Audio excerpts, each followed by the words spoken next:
સૌરાષ્ટ્ર યુનિવર્સિટીની અંદર અભ્યાસ કરતા વિદ્યાર્થીઓ, આ પરિપત્ર છે તારીખ 12/6/2024ના રોજનો.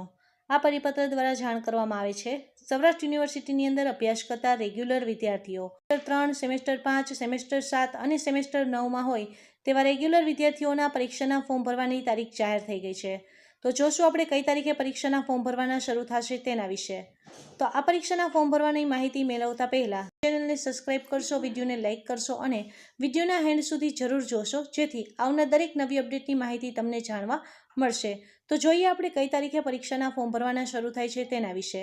હવે સૌરાષ્ટ્ર યુનિવર્સિટીની અંદર અભ્યાસ કરતા માત્ર રેગ્યુલર વિદ્યાર્થીઓ, જે વિદ્યાર્થીઓ સેમેસ્ટર 3, સેમેસ્ટર 5, સેમેસ્ટર 7 અને સેમેસ્ટર 9માં હોય તેવા રેગ્યુલર વિદ્યાર્થીઓના પરીક્ષાના ફોર્મ ભરવાના શરૂ થાય છે તારીખ 15/6/2024, જેની છેલ્લી તારીખ રહેશે તારીખ 22/6/2024. જે વિદ્યાર્થીઓ તારીખ 22/6/2024 સુધીમાં પરીક્ષાનું ફોર્મ સબમિટ નહીં કરે તે વિદ્યાર્થીઓ માટે ફરી પાછી સૌરાષ્ટ્ર યુનિવર્સિટી લેટ તારીખ બહાર પાડશે. આ લેટ તારીખની અંદર જો તમે પરીક્ષાનું ફોર્મ ફિલઅપ કરશો તો તમારે લેટ ફી ₹500 ચૂકવવાની રહેશે.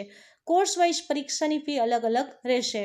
તો અહીંયા તમને કોર્સના નામ આપેલા છે, જેમાં છે arts, law, business management, commerce, science, rural studies, performing arts, home science અને એજ્યુકેશન. આ દરેક કોર્સના પરીક્ષાના ફોર્મ ભરવાના શરૂ થશે તારીખ 15/6/2024, જેની છેલ્લી તારીખ રહેશે તારીખ 22/6/2024. તમારે પરીક્ષાના ફોર્મ ભરવાની સાઇટ પણ તમને અહીંયા આ પરિપત્રમાં આપેલી છે, તથા આ વિડીયોની નીચે પણ આપણે સાઇટ આપેલી છે. આ સાઇટ ઓપન કરીને તમે પરીક્ષાનું ફોર્મ ફિલઅપ કરી શકો છો. આ પરિપત્ર આપણે આપણા ટેલિગ્રામ, આપણા યુટ્યુબ ચેનલ અને દરેક જગ્યાએ ઇન્સ્ટાગ્રામ ઉપર પણ અપલોડ કરેલ છે. આ દરેકની લિંક આપણે આ વિડીયોની નીચે આપેલી છે. લિંક ઓપન કરી ગ્રુપ જોઈન્ટ કરીને તમે આ પરિપત્ર ડાઉનલોડ કરી શકો છો. તો વિદ્યાર્થી મિત્રો, આ પરિપત્રમાં તમને દરેક વિગત આપેલી છે, કઈ રીતે તમારે પરીક્ષાનું ફોર્મ ફિલઅપ કરવું તે દરેક વિશેષ નોંધ આપેલી છે. આ નોંધ વાંચીને તમે પરીક્ષાનું ફોર્મ ફિલઅપ કરી શકો છો.